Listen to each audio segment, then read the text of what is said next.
예수께서 이제 탄생하시고 그리고 그가 이제 이 하나님 앞에 드림을 받는 당연히 태어났으니까 믿음의 부모 밑에서 자랐으니까 이 아이를 하나님께 보여드려야 되겠다 이런 마음은 당연히 있었겠죠. 그래서 이제 그가 부모님과 함께 이제 그 일을 피라고 이제 다시 갈릴리 본 동네로 돌아갔다 이런 이야기입니다. 이 갈릴리가 어딘가 하면 우리가 통상적으로 예루살렘 하면 너무나 잘 아는 그런 지역이기 때문에 이스라엘 하면 예루살렘이죠. 그래서 당연히 예수께서도 예루살렘에서 활동하셨겠지 이렇게 생각하지만 전혀 그렇지 않습니다. 이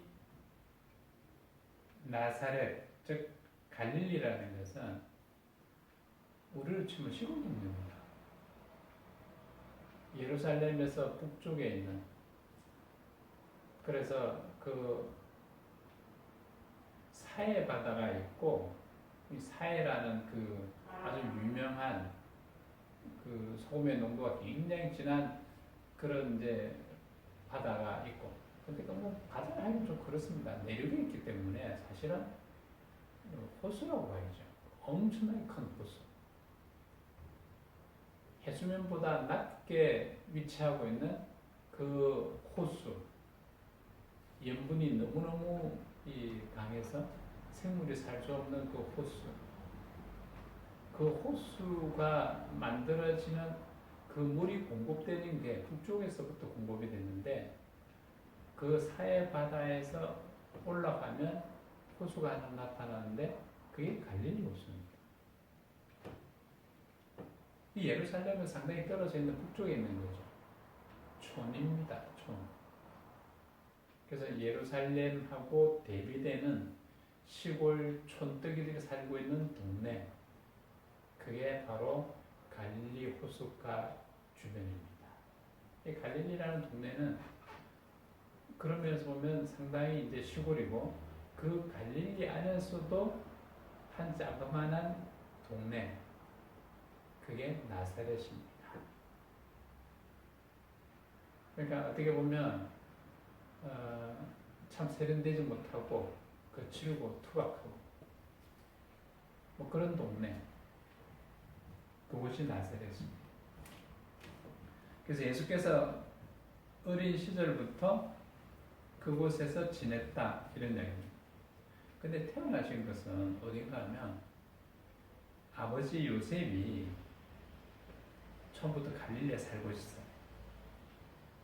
근데 이제 호적을 하러 가라 이랬으니까 그 호적하러 올라가는데 올라간 곳이 어딘가 하면 유대 베들레헴이라는 동네. 이 베들레헴이라는 것은 예루살렘하고 가까운 위치에 있어요. 거기 갔다가 아기를 낳은 거죠. 우리가 아는데. 그러니까 태어난 데는 베들레헴이지만 성장한 곳은 시골 동네 나사렛입니다. 그곳에서 오랫동안 세월을 보내고 그리고 공생의 사역을 시작한 것도 바로 그곳입니다. 우리라고 하면 그렇겠죠. 세상적인 그런 관점에서 보면 예수님이 공생의 사역을 하시는데 짠 하고 나타나셨으니까 좀 멋있게 그래서 시골보다는 세련된 그 예루살렘 거기서 이렇게 공생의 사역을 하셨으면 복음을 전하셨으면 좀 폼도 나고 세련되고 그랬을 텐데 얼마나 좋았을까. 근데 왜 하필이면 예수께서는 그런 시골 동네 촌뜨기들 상대로 해서 복음을 전하셨을까 하는 겁니다. 예수님은 하나님입니다. 외형으로는 나사렛 촌동네 사람 한 사람 같아 보였지만 그 본질은 하나님입니다. 그는 하나님. 무엇이든지 자기 뜻대로 할 수 있으신 전능하시고 존재하신 하나님이 왜 하필 그 촌뜨기들을 상대로 해서 사역을 시작하셨을까 하는 겁니다. 하나님이 능력이 없어서 그랬겠습니까? 절대 아닙니다. 이 나사렛이라는 동네는 예루살렘에 비해서 참 보잘것없었기 때문에 참 무시를 많이 당하는 그런 동네였습니다. 역사적으로도 보면 이 갈릴리 나사렛이라는 동네는 북쪽 이스라엘에 속했기 때문에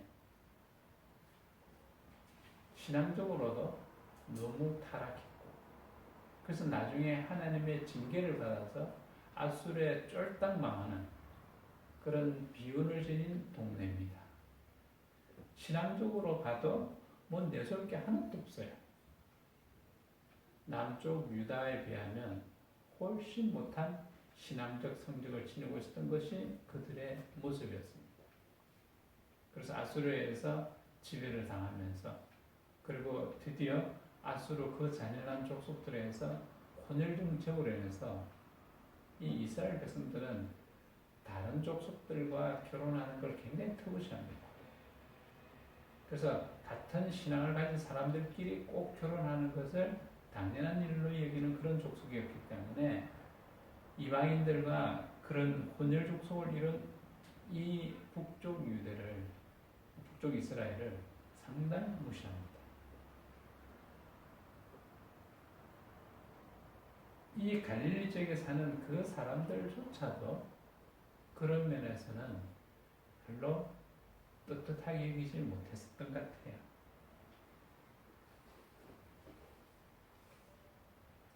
이사야 9장 1절에 보면 전에 고통받는 자들에게 흑암이 없으리로다. 옛적에는 여호와께서 스불론 땅과 납달리 땅이 멸시를 당하게 하셨더니, 여기가 어딘가 갈릴리 동네입니다. 후에 해변 길과 요단 저쪽 이방의 갈릴리를 영화롭게 하셨느니라. 이미 이사야 선지자 그렇게 예언을 하고 있습니다. 그렇게 멸시를 당하는 이 동네가 결국 어떻게 되느냐? 영화롭게 하신다. 결국 주님이 오셔서 사역을 하실 곳이 바로 이곳이었다는 거죠. 이 예언되어 있습니다. 왜 그렇게 하셨을까 하는 겁니다.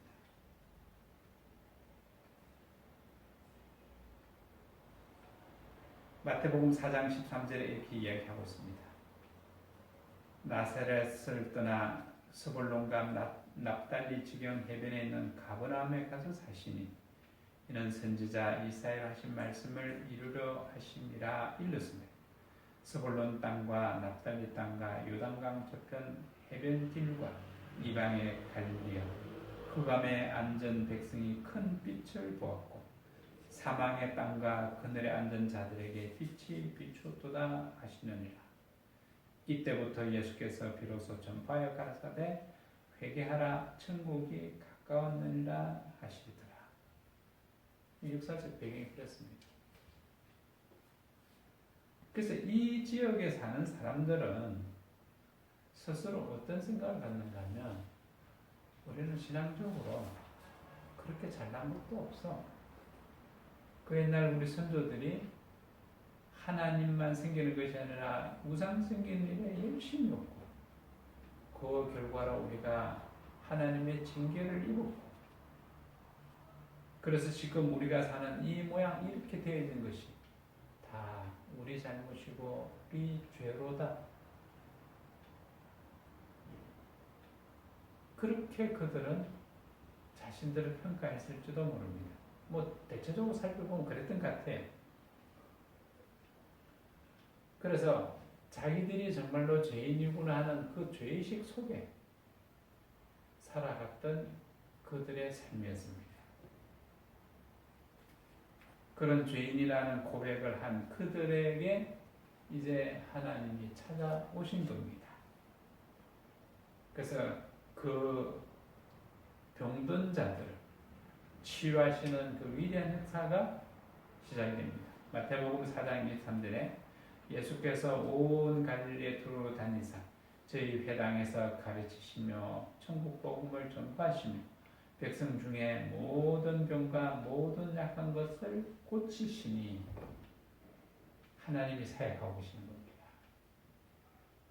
자신들이 내가 스스로 내 발로 도무지 일어설 수 없는 그러한 무능한 자요. 그 무능은 나의 죄 때문에 인한 것임을 내가 진실로 고백하나이다 했을 때 하나님은 그들을 찾아오셨던 겁니다. 반면에 예루살렘에 있는 그 사람들은 어떤 사람들인가 하면 그들은 옛날부터 자신들이 참 신앙적으로 거룩하다 생각했습니다. 남쪽 유다는 북쪽 이스라엘에 비하면 그래도 몇몇 괜찮은 왕들이 바른 신앙을 지켜보려고 무진장 애를 썼던 족속들입니다. 그래서 하나님이 그들을 징계하실 때 아수르처럼 그렇게 잔인한 족속, 그런 잔인한 족속을 좀 피해서 그보다는 조금 온화한 바벨론에서 그들이 멸망당하는 그런 결과를 얻게 하셨습니다. 그래서 그런 남아있는 그들의 신앙들, 그것이 자신들의 어떤 유산이 되었습니다.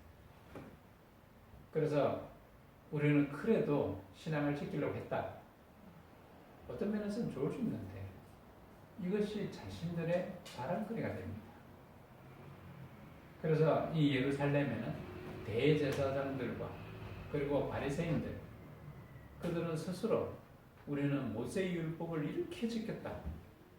그래서 모세가 우리를 가르치시고 우리는 모세의 제자다. 이런 우월의식을 갖고 있습니다. 결국 그것은 무슨 의미가 되는가 하면 나 잘났다는 얘기죠. 신앙적으로 내가 뭐 문제 있냐 이런 얘기죠. 하나님 앞에 떳떳하다 이런 얘기입니다. 이 세상에는 아무도 어려울 자가 없습니다.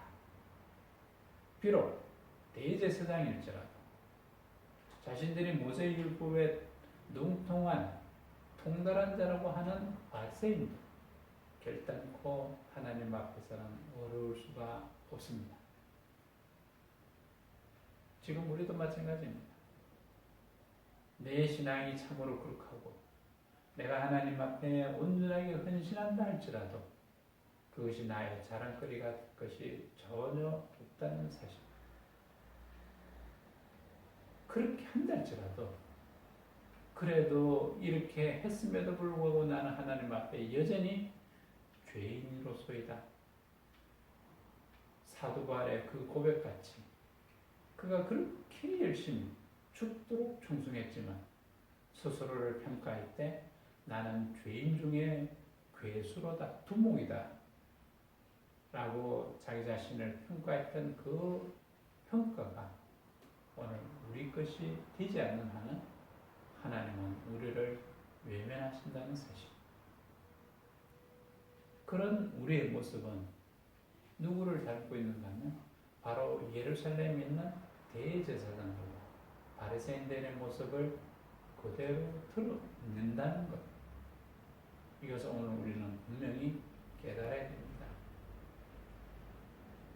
자신들이 어렵다고 여기는 그들을 향해서는 결단코 예수님이 손을 내밀지 않으셨다는 사실. 그 보기 좋은 예루살렘을 버려두고 주님이 가장 먼저 손을 내민 곳이 낮고 천한 불쌍한 자들이 살고 있는 나사렛이었다는 사실.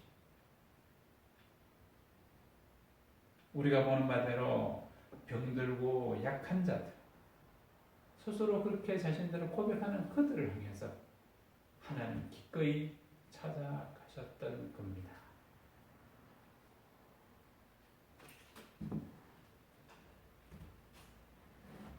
누가복음 13장에 이런 사건이 소개되고 있습니다. 참으로 엄청난 사건이 벌어졌습니다. 하나님 앞에 제사 드리는 그 현장에서 빌라도가 갈릴리 사람 몇을 죽여버립니다. 피가 튀는데 그 피가 제물에까지 튀어갑니다. 제물은 뭔가 하면 거룩한 분입니다. 하나님 앞에 너무나도 거룩하게 바쳐져야 될 그 제물에 그 죄인들의 더러운 피가 튀었다는 사실. 이것은 도무지 이스라엘로서는 용서 못할 일을 하게 된 겁니다.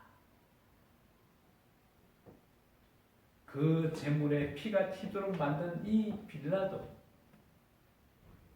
이스라엘 사람들은 부글부글 끓었습니다. 어쩌면 밀란이 일어날지도 모를 그럴 사건입니다. 그런데 이 이야기를 사람들이 예수께 와서 구할 때 예수님은 너무나 뜻밖의 말씀을 합니다. 2절에 보면 대답하여 가라사대 너희는 이 갈릴리 사람들이 이같이 해 받음으로써 모든 갈릴리 사람보다 죄가 더 있는 줄 아느냐? 생뚱맞게 이야기합니다. 사람들이 와서 이야기하는 그 사건하고는 전혀 다른, 너무나 생뚱맞게 죄에 대해서 이야기합니다. 3절에 너희에게 이르노니 아니라 너희도 만일 회개치 아니하면 다 이같이 망하리라. 무슨 얘기인가 하면 이 이야기 속에는 갈릴리 사람들, 그들은 자타가 공인하는 죄인이라는 그런 의미들이 다 숨겨져 있습니다. 갈릴리 사람들이 죄가 있는데 여기 지금 죽은 몇몇 갈릴리 사람들이 그 갈릴리 사람보다 더 죄가 많아서 죽은 거냐? 그게 아니다는 얘기죠. 이 예수님 말씀 속에는 이미 그 당시에 갈릴리 사람들에 대한 평가가 녹아 들어 있습니다.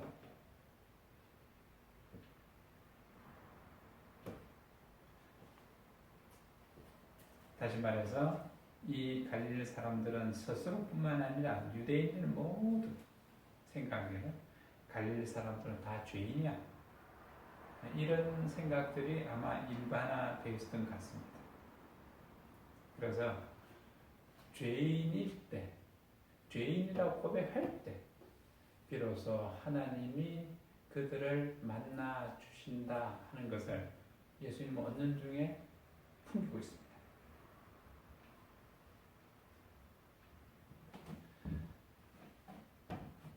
요한복음 9장 1절부터 보면 한 사건이 소개되고 있습니다. 드디어 예수님이 갈릴리 사역을 거의 매듭지으시고 이제 죽으시려고 예루살렘으로 오신 그때 이야기들이 소개되고 있습니다. 예수께서 길 가실 때 날 때부터 소경된 사람을 보신지라 그 소경을 만납니다.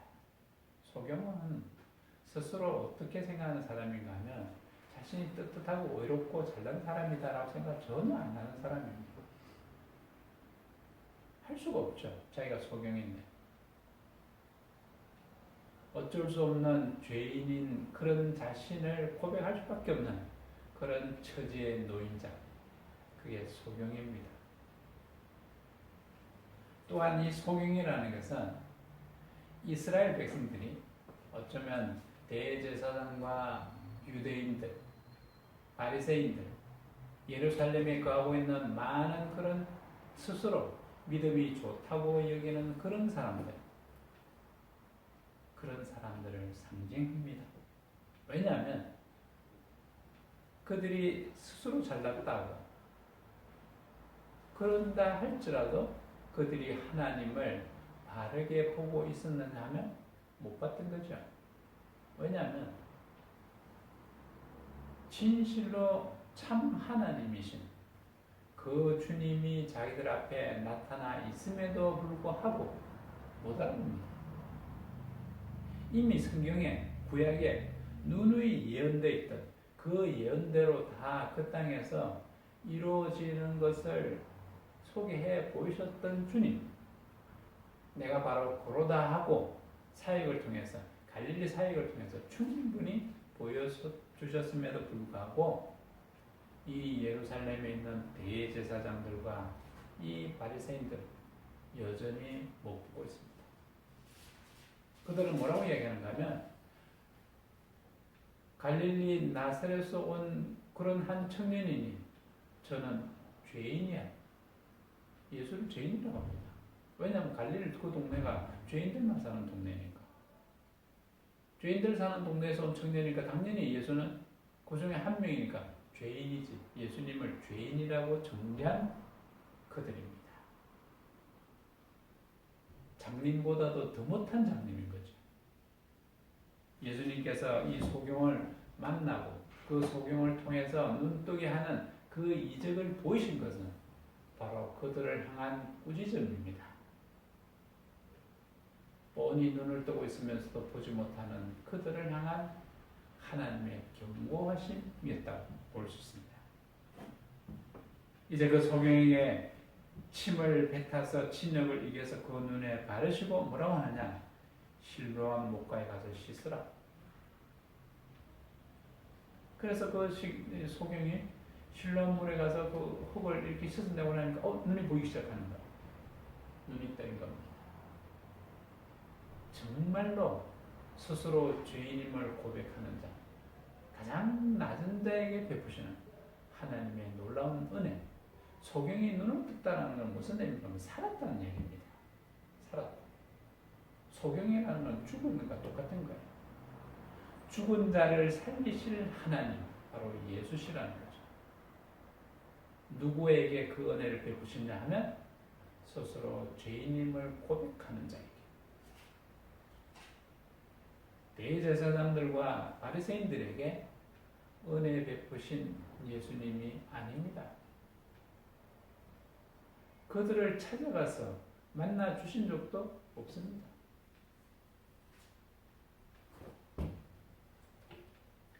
13절에 보면 저희가 전에 소경되었던 사람을 데리고 바리새인들에게 갔더라. 예수께서 진역을 이겨 눈을 뜨게 하신 날은 안식일이라. 이런 난리 나는 거죠. 이 바리새인들과 이 율법을 준수하는 자들은 안식에는 아무것도 하면 안 됩니다.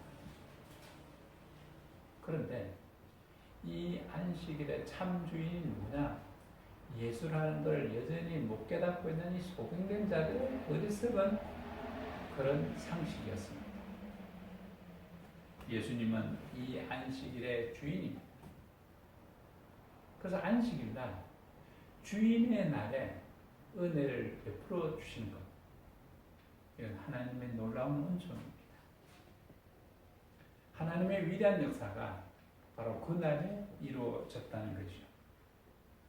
15절에 그러므로 바리새인들도 그 어떻게 보게 된 것을 물으니 가로되 그 사람이 진역을 내 눈에 바르매 내가 씹고 보나이다 하니 바리새인들 중에 혹은 말하되 이 사람이 안식일을 지키지 아니하니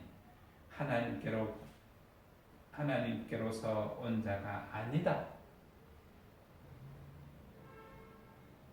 정말 장님이 하는 말이죠. 못 보는 얘기입니다. 안식일에 주인이 왔는데 그들이 하는 이야기는 안식일 날 이런 짓을 하는 거 보니까 하나님께로부터 온 자가 아니구나라고 이야기합니다.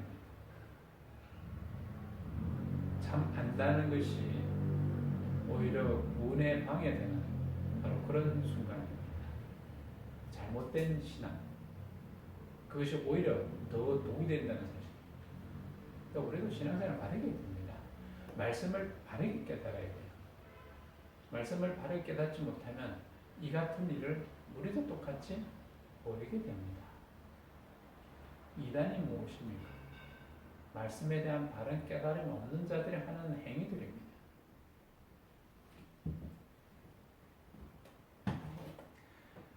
혹은 말하되 죄인으로서 어떻게 이러한 표정을 행하겠느냐? 왜냐하면 갈릴리에서 온 사람이니까. 갈릴리 그 동네는 다 죄인들인데 죄인이 어떻게 이런 일을 하냐? 이에 소경되었던 자에게 다시 묻되 그 사람이 네 눈을 뜨게 하였으니 너는 그를 어떠한 사람이라 하느냐. 대답하되 선지자입니다. 차라리 이 눈먼 소경이 오히려 바르게 본 겁니다. 이건 뭔가 하면 교만함이 자신의 눈을 가리우는 그 어리석은 예루살렘의 종교 지도자들보다는 차라리 죄인이라고 여기는 어리석은 자가 하나님을 바르게 본다 이야기입니다. 예수님은 나사렛에서 그 사역을 시작한 이유가 뭔가 하면 나사렛 사람들은요, 무지랭이 같은 사람들, 못 사는 사람들, 이런 사람들이기 때문에 하루 벌어먹기 살기에 빠듯한 사람들입니다. 그런 사람들이 언제 하나님 말씀을 배우고 공부하겠어요? 그래서 제 생각에는 그들은 말씀에 대해서 무식했다. 차라리 어중중한 그런 말씀이 그들에게 없었다는 얘기죠. 완전히 백지 상태. 차라리 백지 상태에서 복음을 들으면 바로 받아들입니다. 예수께서 나사렛에서 복음 사역을 시작하신 것은 그들에게는 말씀이 전혀 오염이 안 됐다는 얘기입니다. 말씀적인 측면에서 보면 그들은 백지 상태, 순수했기 때문에 주님의 그 말씀을 너무나도 쉽게 받아들일 수 있었던 그런 인물들이었습니다. 그런데 예루살렘에 있는 이 자들은 어떻습니까? 어중중한 그런 말씀이 그들을 꽉 채우고 있기 때문에 주님의 말씀이 파고 들어갈 만한 공간이 전혀 없었습니다. 안 받아들이는 거죠. 안 받아들일 줄을 주님이 뻔히 알기 때문에, 왜냐하면 그들은 처음부터 유기된 자들이기 때문에, 하나님이 버리시기로 작정한 자들이기 때문에 그들은 자기 스스로 하나님 말씀을 거부하는 자들이었던 겁니다.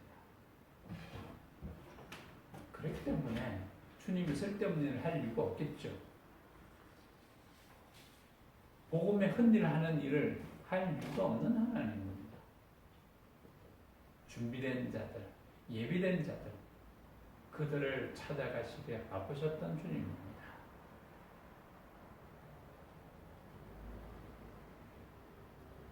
요한복음 9장 24절에 이렇게 기록되고 있습니다. 이에 저희가 소경되었던 사람을 두 번째 불러 이르되 너는 영광을 하나님께 돌리라. 우리는 저 사람이 죄인인 줄 아노라. 저 사람이 누구냐면 예수라는 거죠. 예수는 죄인이라는 거죠. 왜 죄인입니까? 갈릴리 사람이기 때문에. 이렇게 갈릴리 사람들이 죄인이라는 이 일반적인 생각이 온 이스라엘에 다 퍼져 있었던 겁니다. 정말로 이 생각들처럼 갈릴리 사람들은 하나님 앞에 자신들이 죄인임을 분명히 고백한 사람들입니다.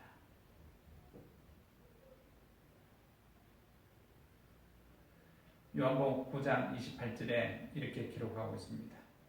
저희가 욕하여 가로되 너는 그의 제자나 우리는 모세의 제자라. 누가 하면 이 바리새인들이 자기들은 스스로 모세의 제자다라는 이런 우월감에 사로잡혀 있는 겁니다. 그렇기 때문에 예수의 말씀을 결단코 수용할 수 없었던 겁니다.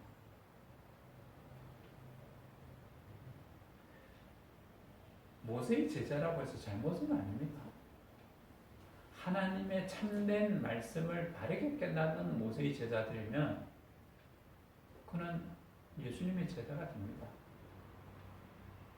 근데 모세의 제자라고는 이야기하지만 형식적인 모세의 제자들이었던 거죠. 진실로 모세의 그 말씀을 바르게, 참되게, 온전하게 깨닫지 못한 어리석은 자들입니다. 형식적인 신앙인이죠. 오늘 이 이야기는 우리에게도 마찬가지입니다. 우리 머릿속에 빈 껍데기의 신앙만 들어있다고 하면 진실로 살아계신 하나님 말씀에 대한 깨달음이 우리 마음속에 있는 것이 아니라 어중중하게 추서들은 그런 말씀이 우리 몸에 가득하다고 하면 우리는 빈 깡통일 뿐입니다. 이 모세의 제자들이라고 말하는 이런 바리새인들과 똑같을 뿐입니다. 그런데 이 소경은 또 이렇게 이야기합니다. 9장 33절에 이 사람이 하나님께로부터 오지 아니하였으면 아무 일도 할 수 없었으리라. 이 사람이 신앙이 좋았겠습니까? 소경으로 살았는데 언제 신앙 말씀 깨닫고 할 시간이 있었겠습니까? 오히려 백지 상태였습니다. 그렇기 때문에 그런 순수한 상태에서는 하나님께로 왔으므로 당연히 이 일을 할 수 있다는 게 보였던 겁니다. 오늘 이 소경과 마찬가지로 갈릴 사람들은 대체적으로 그랬습니다. 100% 그런 건 아니죠. 대체적으로 갈릴 사람들은 그랬습니다. 예수님의 제자들 보면요. 12제자들 중에서 어부 출신이 4명, 농부 출신이 2명, 그리고 도마라는 제자는 배 만드는 그런 기술을 갖고 있는 사람. 그때 당시에 이런 배 만드는 기술자들이 높은 지위에 있었던 사람이겠습니까? 하층민입니다. 하층민. 그리고 셀롯이라는 시몬은 열심당 출신. 그리고 다데오와 가룟유다 이들도 열심당원. 열심당원이라는 게 뭔가 하면 소외된 자들, 피지배자들, 바로 이 유대인들 가리킵니다. 로마의 식민지를 당하고 있는 철저하게 식민 지배에 당한 그런 아픔을 지닌 자들, 바로 그런 자들이 열심당원으로 변모합니다. 그래서 이들은 다 어떤 의미에 보면 아픈 가슴을 안고 있는 사람들입니다. 그래서 주님께서는 이같이 참 보잘것없는 무지랭이 같은 자들, 그러나 신앙적인 입장에서 보면 신앙적으로 너무나도 준비된 자들, 백지 상태와 같은 그런 자들, 그들을 만나 주셨던 겁니다. 이 대표적인 인물 베드로, 예수께서 베드로를 만나시고 그리고 그물로 이렇게 고기를 잡는 그 장면을 연출하실 때 베드로는 고기 잡는 선수입니다. 평생 동안 고기만 잡았으니까 고기 잡는 데는 베드로 따라갈 사람 없습니다. 근데 안 잡히는 거죠.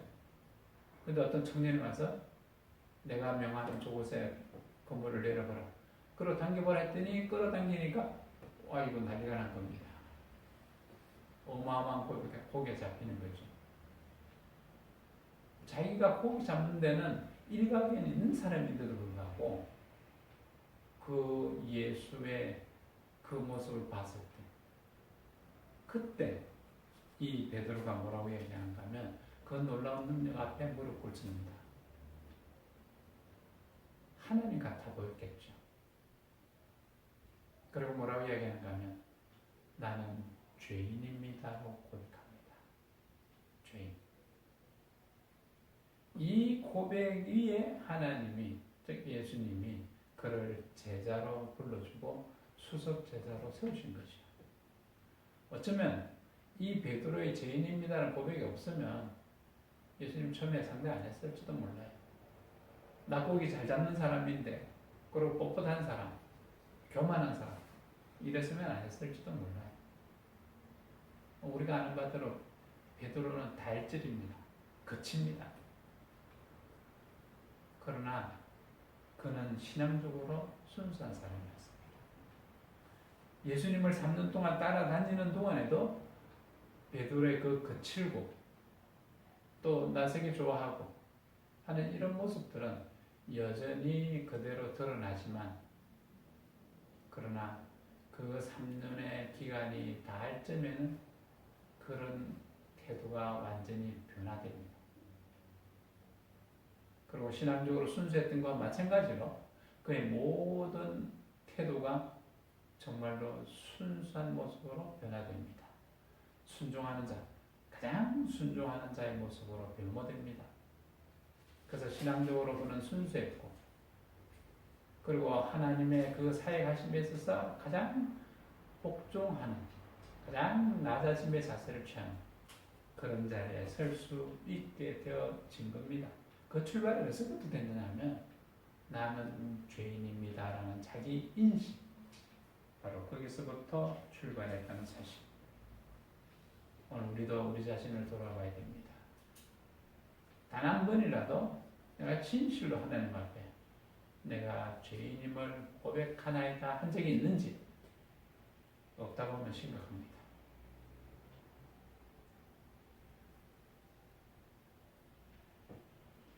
요한복음 9장 34절에 이렇게 기록되어 있습니다. 저희가 대답하여 가로되 네가 온전히 죄 가운데 나서 우리를 가르치느냐 하고, 이건 아까 그 소경 이야기입니다. 소경이 눈을 뜨고 그 이야기를 하는 이 모든 과정에서 나중에 바리새인들이 최종적으로 하는 이야기가 뭔가 하면 네가 죄 가운데서 나서 그리고 지금 어떻게 하냐? 신앙적으로 우월한 잘난 우리를 가르치려고 하냐 이런 이야기입니다. 가르치려고 하는 이 뉘앙스 속에서는 우리가 잘났다는 얘기죠. 잘났다. 우리가 잘났는데 죄 가운데 있는 무지랭이 같은 네가 가르치려고 덤벼드느냐 하는 얘기. 교만하다. 네가 교만하다 이런 얘기죠. 그러나 사실은 그렇게 지금 나무라고 있는 저들이 더 교만하지 않습니다. 그리고는 드디어 이 소경을 어떻게 하냐? 쫓아내어 보냈다라고 이야기하고 있습니다.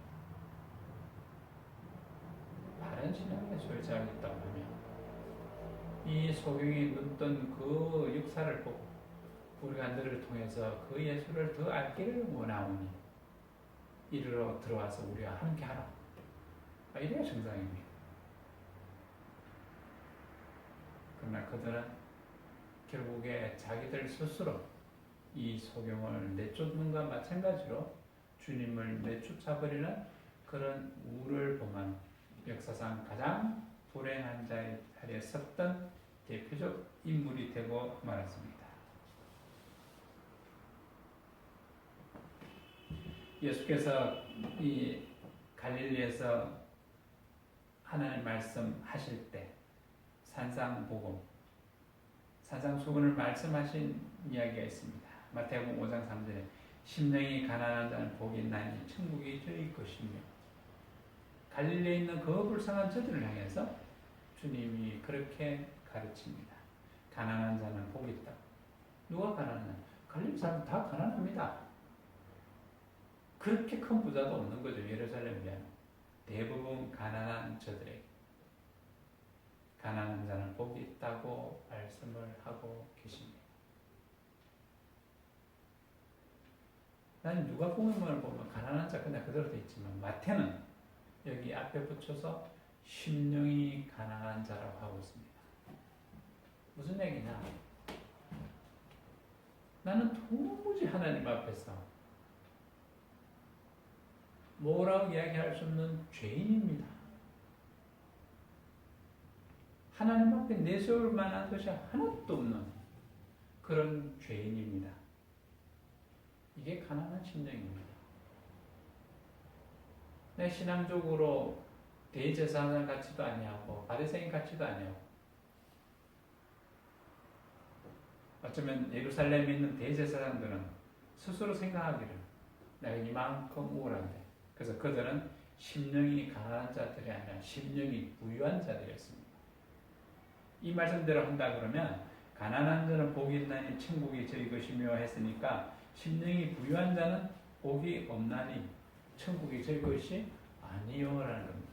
무슨 얘기냐?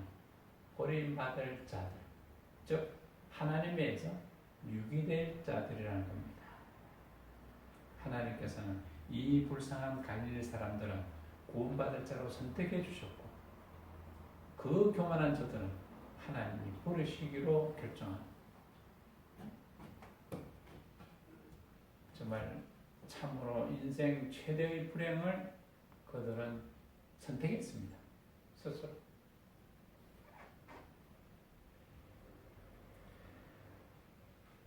요한복음 7장 15절에 보면 이렇게 기록되어 있습니다. 14절부터 보면 이미 명절의 중간이 되어 예수께서 성전에서 올라가 가르치시니 예수께서 복음을 가르치고 계시는 겁니다. 유대인들이 기이 여겨 가로되 이 사람은 배우지 아니하였거늘 어떻게 그를 아느냐 하더라.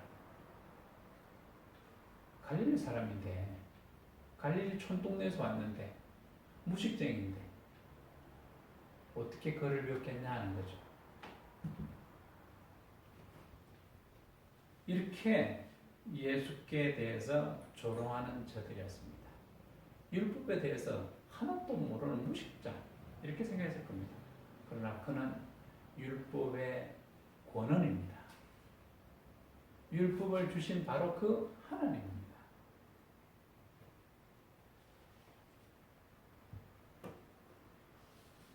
어쨌든 예루살렘에 있는 사람들은 대체적으로 예수에 대해서 이렇게 평가를 했던 겁니다. 나사렛이 참 어떻게 보면 소름받는 동네라는 것이 나중에 보면 예수의 그 부차피시고 신문 받으시는 그 자리에 베드로가 서 있을 때 그때 그 비자들이 다 그렇게 이야기합니다. 저도 나사렛 예수와 함께 있었던 사람 아니냐? 무식쟁이들 집단 뭐 그런 이야기입니다. 마지막에 예수께서 십자가에 달리실 때 요한복음 19장 19절을 보면 빌라도가 패를 써서 십자가 위에 붙이니 나사렛 예수 유대인의 왕이라. 이거는 존경하는 의미로 그렇게 써붙인 게 아닙니다. 최고로 조롱하는 온갖 조롱을 담은 그 글입니다. 유대인의 왕이라는 건 보면 유대인의 왕도 아니면서 왕 노릇했고 모든 사람들에게 조롱하는 그런 모습으로 드러내려고 쓴 글이 바로 이 글입니다. 유대인의 왕. 더더군다나 그 앞에 뭐라고 써붙였는가 하면 나사렛 예수, 시골 촌뜨기, 무식쟁이, 죄인 이런 식의 조롱이었던 겁니다. 그러나 그런 동네에서 복음을 전하신 그 하나님의 은혜 우리는 온전히 바르게 깨달아야 됩니다. 오늘 우리는 예루살렘에 있는 그 믿음 좋은 참으로 근사해 보이는 그런 대제사장과 바리새인 같은 그런 신앙의 소유자입니까? 아니면 나사렛에서 갈릴리 동네에서 나는 죄인입니다라고 고백하는 그런 무식증, 아무것도 모르는 백지 상태의 그런 신앙의 소유자입니까? 오늘 스스로 자신을 돌이켜 보아야 합니다. 그리고 우리를 새롭게 정립해야 합니다. 우리 모두는 갈릴리 사람이 되어야 됩니다. 그래야만이 진실로 주님께서는 나를 불러 주실 줄로 믿습니다. 갈릴리 사람들이 참으로 하나님의 그 영원함에 함께 하셨던 것처럼, 함께 했던 것처럼 여러분들도 다 그 영광에 동참하는 그런 은혜가 차고 넘치시기를 축원합니다. 기도하시겠습니다.